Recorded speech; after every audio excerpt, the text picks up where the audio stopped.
ghost of a forgotten life. Robert sat on the edge of his bed. The room was dark, almost entirely, except for a sliver of warm amber light coming from the old green banker's lamp on his desk. His hands were folded together in his lap. His head hung forward and his shoulders drooped down. He breathed slow and shallow. Robert had given up. "I'm sorry," he breathed, his voice cracking and barely audible over the ever-present hum of the furnace in his apartment. "Why?" asked a voice behind him. He turned suddenly to see a small boy, maybe 10 years old, perched on the pillows at the head of the bed. "Why are you sorry?" "Who are you?" Robert stood up in a hurry, looking around frantically to see where this kid might have come from. There was only one door, and it was in front of him. The window was locked. "Where did you come from?" The boy chuckled. "I've always been here," he said. "Call me Bobby." "Bobby?" Robert asked. "Wait, you're not." He trailed off, unable to wrap his head around what he was about to say. "Yep," said Bobby, shrugging. "You're a ghost." "I can't be a ghost," replied Bobby, "not really. You're not dead yet. But I guess if you want to call me a ghost, you can." Robert slumped down hard onto the bed. "I've gone crazy," he said. "I'm hallucinating. This probably isn't good." Bobby stared at him without blinking. "So why are you sorry?" Robert sighed. "Because I'm a failure." "Why?" Bobby asked. "I lost my job, and I'm going to be out on the street." "Why?" "Why do you keep asking why?" Robert rose again, facing the ghost of his old self angrily. "Can't you see I'm in enough pain without your stupid, asinine questions?" "Why'd you lose your job?" Bobby was unperturbed, like Robert wasn't yelling, like they were having a calm conversation. "I messed up," Robert said, deflating again. "I cost the company a lot of money so they let me go. I'm a failure so they showed me the door." "Did you like your job?" "It paid well," he replied. "But did you like it?" "It's a job. You don't have to like your job. A job is just something you're supposed to do every day until you don't have to work anymore. You don't have to like it, you just have to get paid." "That sounds awful. I'm going to be a park ranger when I grow up," Bobby declares.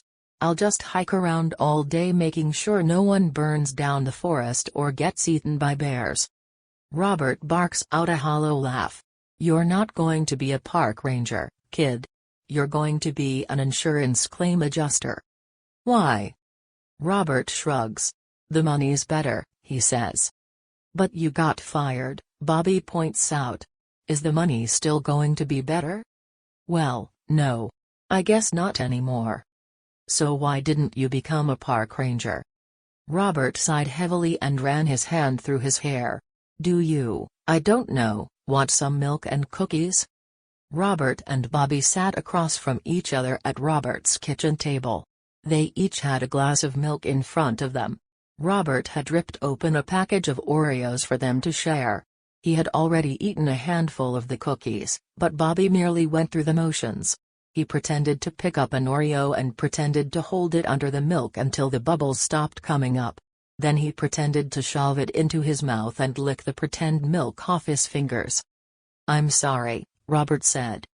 "Why?" asked Bobby. "It's not your fault I can't actually eat anything."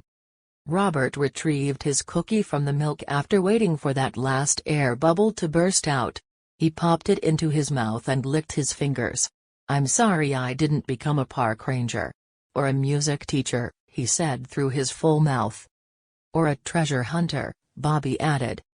"I don't think that's a real job." "It is too. We saw a show about it once. They have these cool old boats and they go diving at old pirate shipwrecks and find doubloons and stuff." "Okay, fine. I'm sorry I didn't become a treasure hunter either." He looked around at his apartment, all the nice things he owned and neglected. Not even a single potted plant, he couldn't keep them alive. "You must not like what you see here. You're probably not Al." Ma của một cuộc sống bị lãng quên. Robert ngồi trên mép giường của mình. Căn phòng tối, gần như hoàn toàn, ngoại trừ một mảnh ánh sáng hổ phách ấm áp đến từ chiếc đèn của chủ ngân hàng cũ màu xanh lá cây trên bàn làm việc của ông. Hai tay ông được cặp lại với nhau trong lòng, đầu ông treo về phía trước và vai ông rủ xuống. Ông thở chậm và nông cạn. Robert đã bỏ cuộc, tôi xin lỗi, ông thở, giọng nói của anh nứt và hầu như không thể nghe được qua âm điệu hiện tại của lò trong căn hộ của anh. Tại sao, hỏi một giọng nói đằng sau anh ta.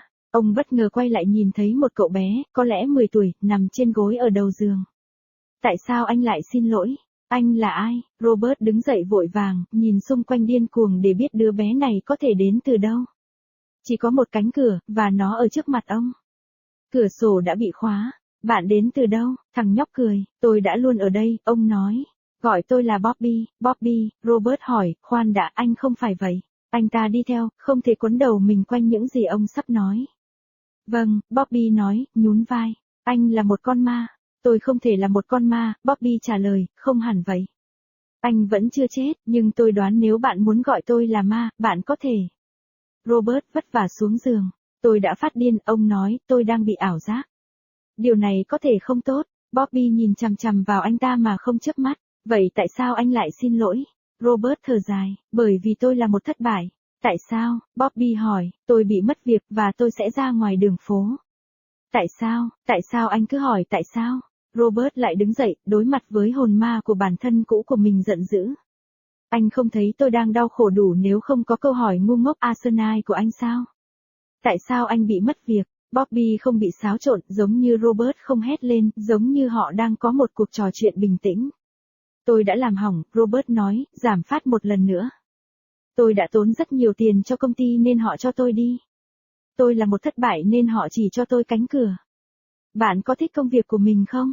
Ông trả lời, nó được trả rất tốt, nhưng bạn có thích nó không? Đó là một công việc, anh không cần phải thích công việc của mình. Một công việc chỉ là một việc bạn phải làm mỗi ngày cho đến khi bạn không phải làm việc nữa. Bạn không cần phải thích nó, bạn chỉ cần được trả lương. Nghe có vẻ kinh khủng. Tôi sẽ trở thành một kiểm lâm viên khi tôi lớn lên, Bobby tuyên bố. Tôi sẽ đi vòng quanh cả ngày để đảm bảo không ai đốt cháy rừng hoặc bị gấu ăn thịt. Robert sủa ra một tiếng cười rỗng tuếch, cậu sẽ không trở thành một kiểm lâm công viên đâu, nhóc. Anh sẽ trở thành một người điều chỉnh yêu cầu bồi thường bảo hiểm. Tại sao? Robert nhún vai, tiền của tốt hơn, ông nói. Nhưng anh đã bị sa thải, Bobby chỉ ra. Tiền vẫn sẽ tốt hơn chứ? À, không, tôi đoán là không còn nữa. Vậy tại sao anh không trở thành một kiểm lâm công viên? Robert thở dài rất nhiều và chạy tay xuyên qua tóc. Tôi không biết có muốn ít sữa và bánh quy không? Robert và Bobby ngồi đối diện nhau tại bàn bếp của Robert. Mỗi người đều có một ly sữa trước mặt họ. Robert đã xé mở một gói Oreo cho họ chia sẻ. Anh ta đã ăn một ít bánh quy, nhưng Bobby chỉ đơn thuần là đi qua các chuyển động. Ông giả vờ nhặt một chiếc Oreo và giả vờ giữ nó dưới sữa cho đến khi bong bóng ngừng xuất hiện. Sau đó ông giả vờ nhét nó vào miệng và liếm sữa giả vờ ra khỏi ngón tay. Tôi xin lỗi, Robert nói. Tại sao, hỏi Bobby. Không phải lỗi của anh, tôi không thể ăn gì cả. Robert lấy bánh quy của mình từ sữa sau khi chờ bong bóng khí cuối cùng nổ ra. Ông bứt nó vào miệng và liếm ngón tay. Tôi xin lỗi vì đã không trở thành một kiểm lâm viên. Hoặc là một giáo viên âm nhạc, ông nói qua miệng đầy đủ của mình. Hoặc một thợ săn kho báu, Bobby nói thêm. Tôi không nghĩ đó là một công việc thực sự. Đó là tôi đã xem một chương trình về nó một lần. Họ có những chiếc thuyền cũ mát mẻ và họ đi lặn tại các tàu đắm cướp biển cũ và tìm thấy doubloon và các thứ, được rồi, ổn. Tôi xin lỗi vì tôi cũng không trở thành một thợ săn kho báu. Ông nhìn xung quanh căn hộ của mình, tất cả những thứ tốt đẹp mà ông sở hữu và bỏ quên. Ngay cả một cái chậu ông cũng không thể giữ chúng sống được. Bạn phải không thích những gì bạn nhìn thấy ở đây. Bạn có thể không